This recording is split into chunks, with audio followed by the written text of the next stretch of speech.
2006년 10월 2일 날 어느 화창하고 대단히 고요한 가을날이었습니다.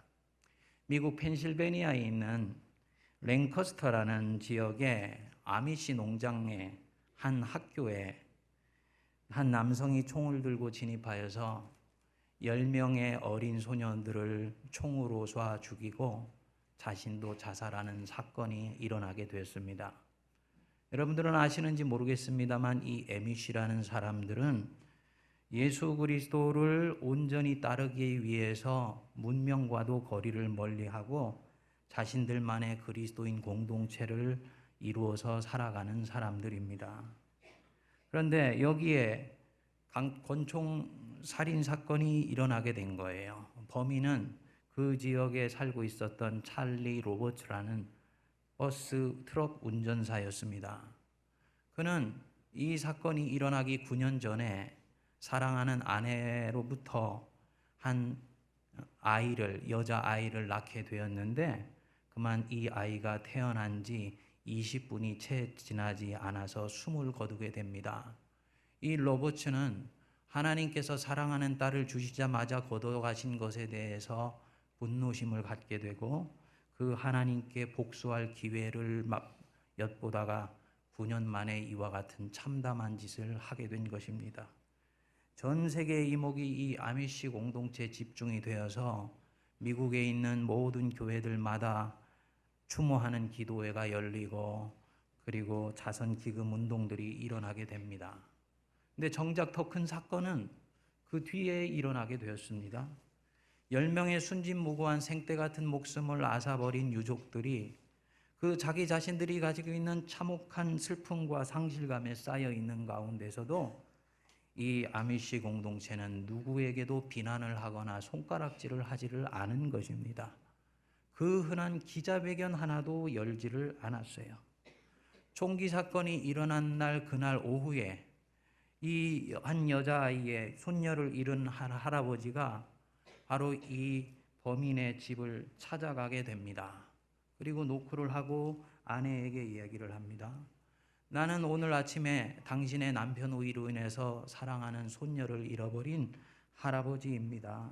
내가 여기에 온 것에 대해서 두려워하지 말고 불안해하지 마십시오.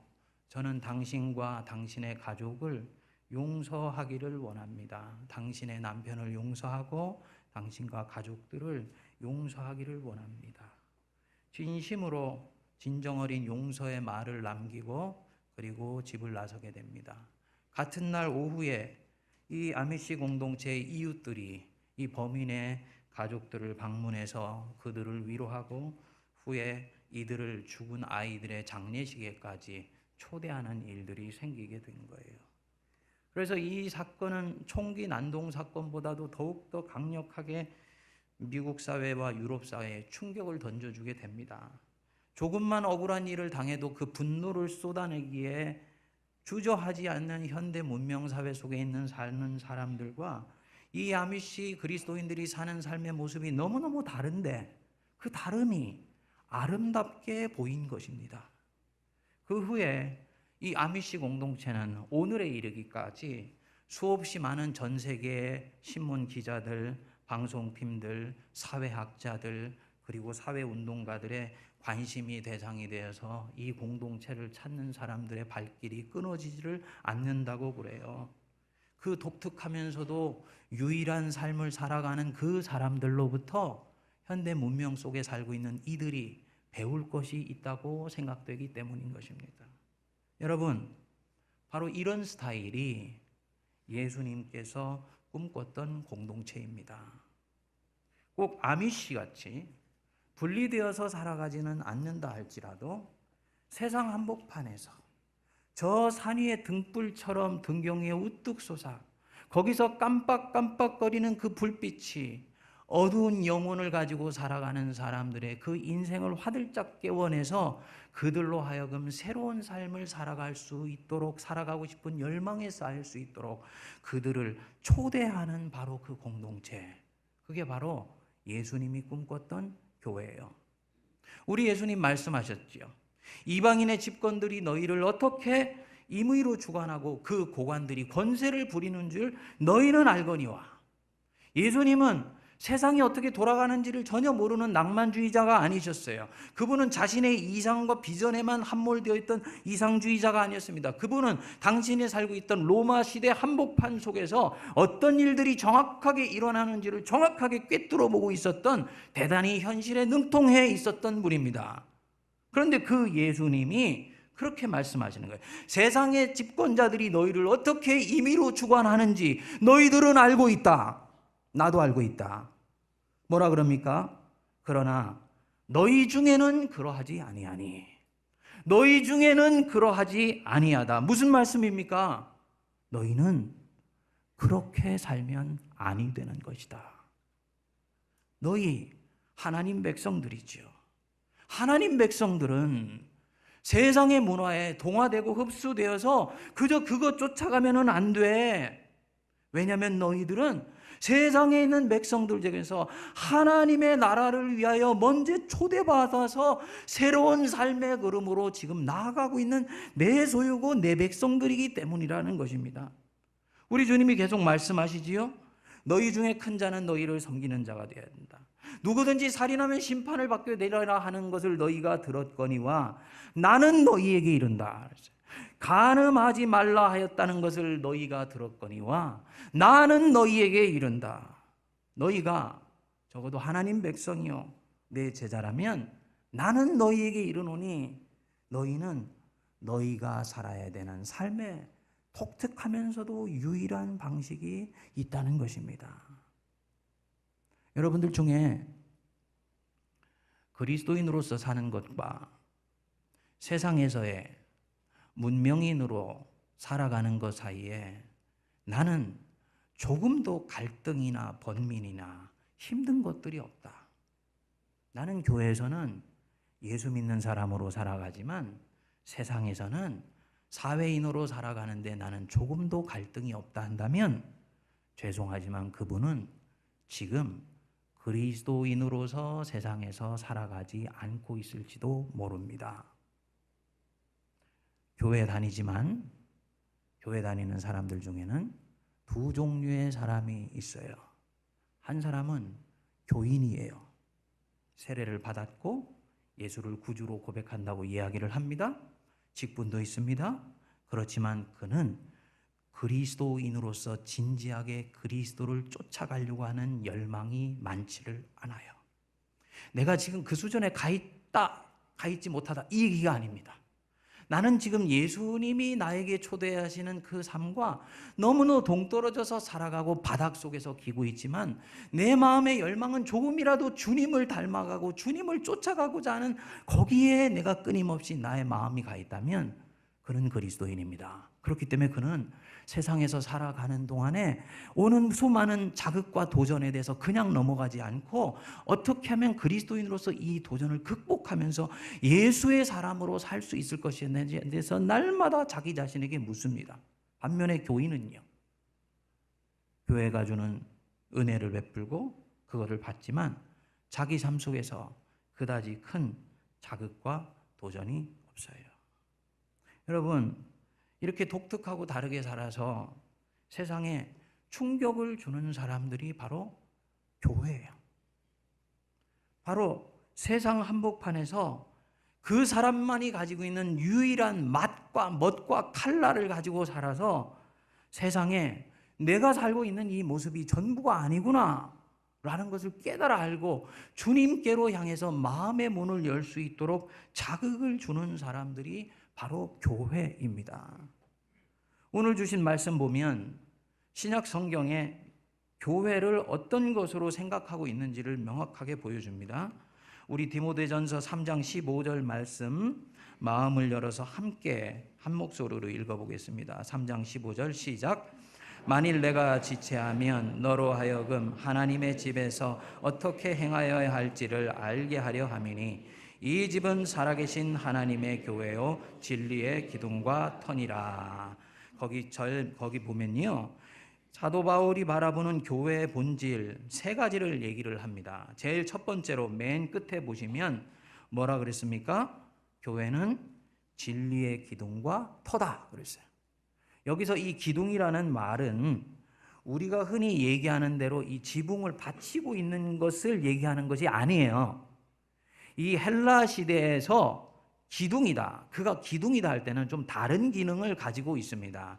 여러분들도 아시는 대로 이 헬라 시대에 그리스와 로마 지역에는 굉장히 다양한 신전들을 지었었습니다. 제우스 신전, 디오니우스 신전, 아폴로 신전, 많은 신전들을 지었는데 그 신전에 있는 기둥에는 그 신전에서 가장 값어치 나가는 다양한 종류의 보석이나 장신구들을 신전에 이렇게 기둥에 박아 넣었었어요. 그래서 기둥은 단순히 받침대가 아니라 그 신전에서 가장 아름다운 것들을 펼쳐 보여주는 곳이 바로 이 기둥이었습니다. 교회가 진리의 기둥이다. 이 말은 교회가 진리가 어떤 것인지를 디스플레이 해주는 곳이라는 거예요. 아미시 사람들처럼 저렇게 살아가는 것이 바로 교회로서 살아가는 것이구나 라는 것을 펼쳐서 보여주는 것이 바로 교회예요. 그리고 바로 이렇게 펼쳐 보여주게 되면 세상은 그 삶을 동경하면서 나도 그 삶을 쫓아가 보고 싶은 열망이 시간이 지나면서 나도 모르게 일어나게 되어 있습니다. 우리가 성경에 나오는 아브라함과 이삭과 야곱과 요셉의 이야기를 창세기가 그림처럼 펼쳐 보여주고 있지 않습니까? 여기에서는 성도로 하여금 이렇게 살아야 된다라고 명령하고 규칙을 정해주지 않아요. 하나님의 백성이 사는 삶의 방식을 펼쳐 보여주면 그 하나님의 백성은 성령을 받았기 때문에 시간이 지나면서 나도 그 삶을 살고 싶어지는 열망이 내 안에서 일어나게 됩니다. 그러면 자연스럽게 이전에 살고 있었던 것과는 다른 것을 쫓아가려는 새로운 길을 보게 되면서 어느 순간인가 나도 변해 있는 거예요. 왜 그럴까요? 하나님을 사랑하는 마음이 커졌기 때문에. 예수를 믿으면 하나님을 사랑하는 마음이 커졌기 때문에. 여러분, 사랑하면 바뀌지 않습니까? 사랑하면 바뀌어요. 제가 미국에 있을 때 그 미국에 있는 학교 중에서 이 영어를 공부하는 중에 한 미국 친구를 만났었습니다. 이름은 얘기하지를 않을게요. 근데 이 친구는 한국 사람들의 습관 중에서도 특별히 한국 사람들이 이 김치를 먹는 것에 대해서 상당히 혐오감을 가지고 있었습니다. 왜냐하면 김치에서 나는 발효 음식의 냄새를 별로 안 좋아했던 거예요. 그러니까 식당에서 밥을 먹는데 가끔씩 한국에서 온 유학생들이나 이런 사람들이 집에서 김치를 가져와서 먹고 있으면 그거에 대해서 막 코를 비틀고 막 역겨운 그런 행동을 하는 거예요. 이건 좋은 행동이 아닙니다. 이 사람이 인터내셔널화 돼 있지 않다는 것을 보여주는 거거든요. 근데 자기는 싫대. 김치 냄새가 싫대요. 그러던 중에 이 친구가 한국에서 교환학생으로 가게 된 여자애를 좋아하게 됐어요. 그래가지고 결국은 그 여자애가 1년 동안의 어학연수를 교환학생을 마치고 한국으로 왔더니 그 여자애의 마음을 얻기 위해서 졸업하고 한국에 있는 강남의 영어학원 강사로 쫓아오게 된 거예요. 그래서 제가 미국에 있다가 한국에 나와가지고 그 친구하고 그때 같이 공부했었던 한국 학생들을 만나게 됐는데 이 친구가 김치를 너무너무 맛있게 먹고 있는 거예요. 야, 너 웬일이냐? 너 김치 냄새 역겹다 그랬잖아. 그랬더니 상학, I love 김치. 그러는 거예요. 왜? 그랬더니 왜냐하면 내 여자친구가 이 김치를 좋아하기 때문이야. 여러분, 사랑하면 이전에 하고 싶어지지 않았던 것들도 하고 싶은 마음이 생깁니다. 사랑하기 때문에 그 사람이 좋아하는 것들에 대해서 내 마음이 오픈되는 거예요. 그래서 성도에게 있어서 이 진리의 기둥이다라고 했을 때는 그것을 펼쳐 보여주면은 그 삶이 얼마나 아름답고 가치 있고 보람된 것인지를 내가 알게 되면서 나도 모르게 그 삶을 흠모하고 싶은 마음이 찾아온다고요. 사랑이 생긴 거예요. 그러면 나도 모르게 그 삶을 쫓아가고 싶어지게 되는 것이지요. 이게 바로 기둥이에요. 교회는 바로 그것을 보여주는 곳입니다. 예수 믿기 전에 자기 스스로도 감당하지 못해서 수없이 많은 율법의 멍에를 지고 살아가던 사람이 복음의 능력을 맛보기 위해서 교회를 왔는데, 교회는 또다시 그에게 수없이 많은 율법의 멍에를 씌워지면서 이것이 예수 믿는 것이라고 얘기를 한다면, 그것은 복음의 공동체가 아니고 율법 공동체가 되는 거잖아요. 복음의 능력은 다른 곳에 있는 게 아니거든요. 펼쳐 보여주면 우리는 그 삶을 동경하면서 따라가게 되는 거예요. 바로 진리의 기둥이다 했을 때 바로 이 부분을 얘기를 하는 것입니다. 그 뒤에 보면은 진리의 터전이다 그랬지요. 헤드라이오마라 그래서 기초, 토대, 지지대 혹은 파운데이션, 그래서 샘, 원천 이런 뜻입니다. 교회가 뭐냐? 세상에 진리를 퐁퐁퐁퐁 솟아나게 하여서 그것을 아까 흘러나가게 하는 것. 아까 우리 성가대가 참 은혜로운 찬양 했는데, 생명의 샘물이 이곳으로부터 흘러나오는 것, 그게 바로 교회예요. 예? 성전 문지방에서 나온 샘물이 흘러나와서 처음에는 발목을 차고 무릎을 차고 나중에는 사람이 건너지 못할 강이 되고 났을 때 그 물이 흘러가는 곳마다 죽어있는 생물들이 살아나며 아라바 강가로 흘러갔을 때 죽어있었던 강물이 다시 회복되어서 거기에 파릇파릇한 그런 생명이 뛰게 만드는 곳, 그것이 바로 교회다라는 얘기입니다. 그게 바로 샘물이라는 뜻이요, 원천이라는 뜻이지요. 그렇기 때문에 세상은 오늘도 교회를 보고 교회가 진리를 가르쳐 주는 것이 아니라 세상이 교회에 대해서 진리를 배워야 된다라고 얘기하는 경우들이 있어요. 여러분, 교회와 세상은 함께 있는 것 같지만은 절대로 타협할 수 없는 영역이 있습니다. 세상에서는 사람을 사랑하는 것이 인간의 가장 아름다운 목적이라고 얘기를 해요. 그렇지만 우리는 그렇게 얘기하지 않아요. 왜입니까? 인간은 죄인이라는 것을 믿기 때문입니다.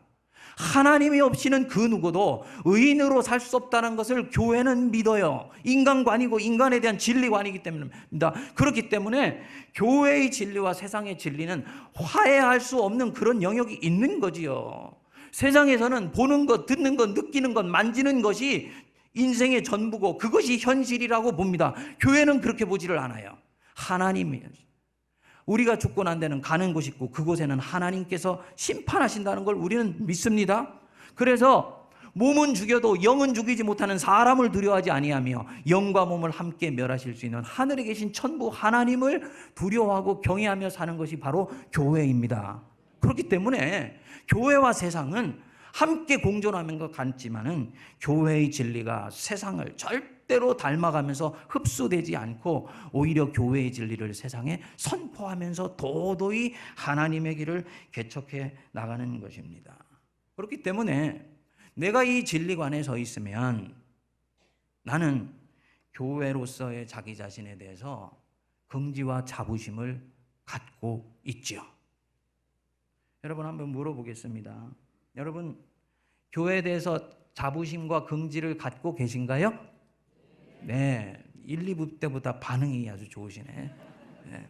그러면 세문안교회 교인으로서의 세문안교회에 대한 긍지와 자부심을 갖고 계시죠? 그러면 한국교회에 대한 긍지와 자부심 갖고 있습니까? 한국교회, 세간의 손가락질을 받고 있는 한국교회, 세상의 도덕보다도 못하고 얘기하는 한국교회. 그래서 교회를 다니느니 차라리 길에서 예수를 믿겠다 생각하며 가나안 교회가 점점 차고 넘치는 그 한국교회, 그 한국교회에 대해서 그럼에도 불구하고 나는 자랑스러워하며 긍지와 자부심을 가질 수가 있습니까? 많은 젊은이들은 그렇지를 못해요. 이 사람들은 교회가 세상 기관보다 못하다 생각하고 조롱합니다. 자기 자신이 대단히 지혜로운 것 같고 합리적인 것 같지만 이 사람은 교회에 대해 대단히 중요한 진실 한 가지를 놓치고 살아가고 있습니다. 뭐냐? 오늘 거기에 주신 본문 말씀에 나오는 다른 한 구절이죠. 교회는 뭐라 그랬습니까? 하나님의 집이에요. 하나님의 집. 교회는 기관도 아니고 건물도 아니고 하나님께서 자기 자신을 두시려고 작정하신 곳, 그게 교회예요.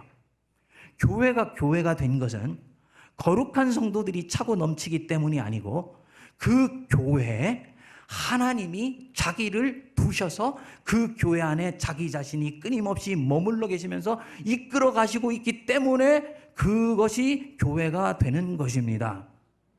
교회가 거룩한 것은 거룩한 성도들이 많기 때문에 거룩한 것이 아니에요. 교회, 세례와 성찬이 베풀어지고 하나님의 말씀이 선포될 때는 하나님은 그 교회에 자기 자신의 존재를 박아두시기로 작정하시고 결정하셨습니다. 그렇기 때문에 인간이 거룩하기 때문이 아니라 거룩하신 하나님이 그 교회에 머물러 계시기 때문에 교회는 거룩한 거지요. 그러니까 한국교회가 세상이 볼 때는 부족하고 연약하고 보잘것없다 여길지라도 어머니 된 교회를, 영혼의 젖줄이 된 교회를 사랑하는 나는 하나님 때문이라도 교회에 대한 애정과 사랑을 절대로 포기하지 않습니다. 하나님 때문이라도 나는 그 교회에 대해서 긍지와 자부심을 견고하게 지켜갑니다. 셋째, 이 집은 살아계신 하나님의 교회다 그랬습니다. 살아계신 하나님의 교회. 단순하지만 엄청나게 중요한 말씀입니다. 교회는 그냥 하나님의 교회가 아니라 하나님이 살아계신 곳. 하나님이 살아계셔서 불꽃 같은 눈동자로 여러분들을 지켜보시고 있는 곳. 그게 교회예요. 여러분들이 지금 졸고 있는 것도 하나님 다 알고 계시고요. 여러분들이 집중하면서 하나님 말씀을 듣는 것도 하나님 보고 계시고요. 피곤하고 힘들지만 하나님의 말씀의 한 단편이라도 내가 놓치지 않고 오늘 돌아가리라 하는 하나님에 대한 그 정열도 주님이 지금 보시고 계세요. 그게 교회예요. 그게 살아계십니다. 이분 살아계세요. 근데 많은 성도들 중에 하나님을 믿는다고 하는데 하나님이 살아계시다라는 것들에 대해서 의식하지 않고 실감하지 않고 사는 사람들이 너무너무나 많아요. 하나님이 살아계신데 어떻게 저렇게 할 수 있을까? 하나님이 살아계시기 때문에 나는 그 살아계신 하나님 때문이라도 내가 하는 행동에 있어서 많은 부분들을 주님의 눈빛 앞에서 행합니다. 그게 성도고 그게 교회예요. 맞지요? 창세기 13장에 보면은 아브라함의 목자와 롯의 목자가 이 양들이 차고 넘치는데 목초지가 좁아서 서로 송사를 하고 다투게 되지 않습니까? 그때 이 아브라함이 조카 롯을 불렀어요. 그리고 말을 했습니다. 너와 내가 친족이 아니냐? 우리 둘이 다투지 말자. 네가 먼저 좋은 것을 택하면 넌 그것을 택해가라. 네가 좌하면 내가 우하고 네가 우하면 내가 좌할게. 삼촌이 너그럽게 조카한테 선택권을 준 거지요. 삼촌이 이렇게 얘기하면 조카가 삼촌, 저는 아직 나이가 젊으니까 삼촌이 먼저 좋은 곳 택해 가세요. 저는 좀 척박한 곳 택해 가더라도 그곳에서 개척해서 얼마든지 좋은 목초리로 만들 수 있습니다. 이렇게 얘기를 하는 것이 사람의 경우인데 이 조카 롯이 삼촌이 하는 그 말을 그냥 덥석 받았어요. 그래가지고 자기가 요단 동편에 좋은 곳을 택해 가버렸잖아요. 그렇죠? 이게 싹이 없는 사람이죠. 이게 싹이 없어요. 그렇게 해가지고 한 장면이 마무리가 됐습니다. 여기서는 일반적으로 사회에서 일어나는 일이에요. 그렇죠?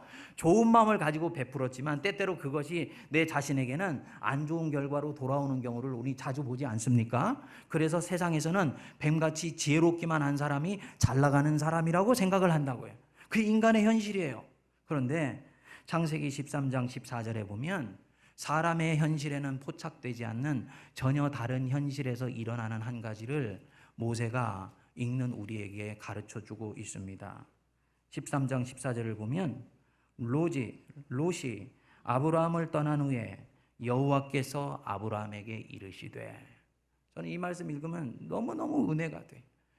롯이 아브라함을 떠난 후에 여호와께서 아브라함에게 이르시되. 감이 오세요? 아브라함과 롯이 다툴 때 하나님이 나타나셨습니까? 안 나타났어요. 하나님이요, 인생의 커튼 뒤편에서 두 사람이 어떻게 행동하는지를 지켜보셨어요.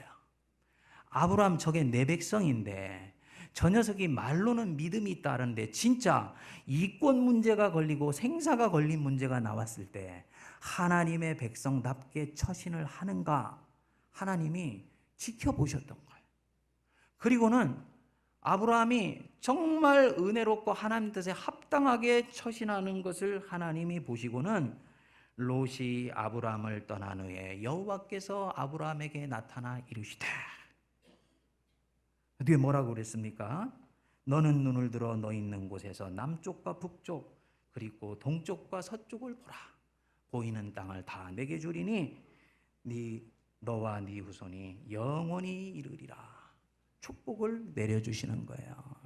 여러분, 이것이 인생의 은막 뒤쪽에서 우리들 안에 일어나는 일입니다. 여러분, 하나님 살아계세요. 그분 신뢰하십시오. 살아계신 하나님의 품 안에서 저와 여러분들은 살아가고 있어요. 그렇기 때문에 저와 여러분 안전합니다. 세상에 두려워하지 마세요. 많은 경우 전 때까지 와보니까 내가 두려워하고 염려했던 많은 것들은 내 스스로 만들어낸 판타지였다라는 것들을 알게 돼요. 하나님 안에서 저와 여러분 안전합니다.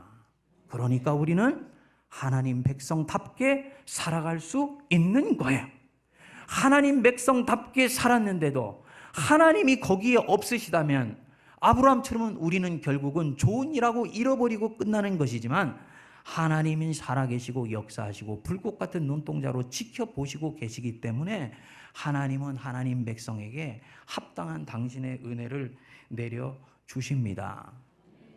저는 여태까지 예수 믿으면서 실수도 많이 하고 넘어지기도 많이 했습니다. 직선으로 갈 수 있는 길을 돌아가 보기도 굉장히 많이 했어요. 그래서 우리 하나님이 저 때문에 참 피곤하신 적이 많아요. 이 제자리로 갖다 놓으려고.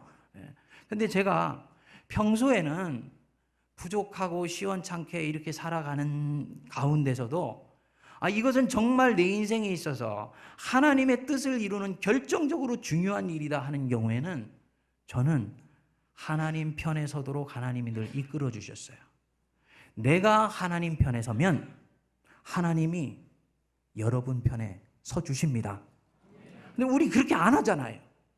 평소에 하나님 편에 서지 않고 끊임없이 내가 원하는 대로 내 자아의 편에 서서 인생을 살다가 힘들 때만 하나님한테 가가지고 하나님 내 편에 서달라고 그러거든요. 하나님이 그 소원을 들어는 주시기도 하겠지만 속상하시지요. 사랑하는 여러분, 오늘 우리 한국교회가 수없이 많은 폐해를 겪고 있습니다. 교회 이것이 문제다, 저것이 문제다. 교회가 부도덕하다. 교회가 물질에 의해서 붙잡혀 있다. 교회에 있는 목회자들부터 평신도 지도자들이까지 교회에 이런저런 문제들이 끊임없이 있다. 예? 교회 건축을 하는데 교회에 있는 어떤 성도 하나가 몇 억을 떼어먹고서 도망가 버리는 거예요. 교회에서 거짓말하는 일들이 비일비재하게 일어납니다. 목회자의 온갖 종류의 그릇된 추행들이 반복돼서 일어납니다. 저는 신학교 다닐 때 이런 부분들을 고치는 것이 한국교회 갱신의 핵심이라고 생각을 했습니다. 그래서 서클에 들어가지고 이런 부분들을 어떻게 도덕적으로 고쳐질 수 있을까 책도 읽고 고민도 하고 기도도 했는데 신학탄의 20년 전이나 지금이나 별반 한국교회 문제가 달라진 것이 없더라고요. 왜냐? 병증은 그 병증에 뿌리가 있더라는 거죠. 한국교회 병증의 뿌리는 한국교회가 하나님을 잃어버린 데서 오는 것입니다. 다시 말씀드리면 한국교회가 새로워지는 핵심은 잃어버린 하나님을 성도들이 되찾을 때 목회자의 설교로부터 살아계신 하나님을 느낄 수 있고 맛볼 수 있으며 그 하나님의 은혜 품 안에서 내가 살아가고 있고 때로는 하나님이 나를 눈동자를 불꽃같이 지켜보고 계셔서 나는 그 어미하신 하나님 앞에서 그릇된 길을 감히 생각할 수 없다는 하나님 경외하는 마음이 교회 안에 회복되면 교회 수없이 많은 병증의 뿌리는 회복되고 자정되며 새로워지는 줄 믿습니다. 이 면에서 우리 세문안교회가 하나님 기뻐하시는 아름다운 교회로 세워져 갈 수 있게 되기를 바랍니다. 교회는 살아계신 하나님의 교회지요. 그러니 교회는 기관이 아니에요. 회사가 아니에요. 장로님들은 이사회 멤버고, 담임 목사는 CEO고, 부목사님들은 중견 사원입니까? 그럼 뭐 성도님들은 뭔가요? 사원인가요? 아니죠. 교회는 살아계신 하나님의 교회.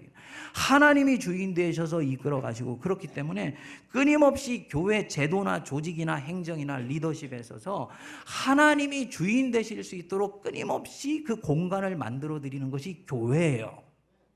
그렇기 때문에 시스템을 잘 갖추지만 그 시스템이 성령이 역사하실 수 있는 공간을 축소시키는 시스템이면 그것은 하나님의 일들을 힘있게 해나가는데 나중에 지장이 되고 장애가 됩니다. 이해가 되십니까? 불을 붙일 때 장작을 산소가 없을 정도로 빽빽하게 채워서 불을 붙이면 불이 타지 않아요. 반면에 산소가 들어갈 수 있도록 듬성듬성 끼워 넣어서 불을 붙이면 장작이 활화산처럼 타오르는 것처럼 교회 안에 성령이 역사할 수 있는 공간을 끊임없이 남겨놓는 여백과 여지를 가진 그런 공동체를 함께 세워갈 수 있기를 바랍니다. 사랑하는 여러분, 저는 확신합니다. 오늘날 세상은 자기들이 대단히 잘나서 무엇인가를 교회에게 가르쳐 줄 수 있다고 생각하는 것 같지만 제가 경험한 세상은 그렇지 않아요. 그들은 찾고 있어요. 자기 자신들이 겉으로는 웃고 있지만 속으로는 울고 있다는 것.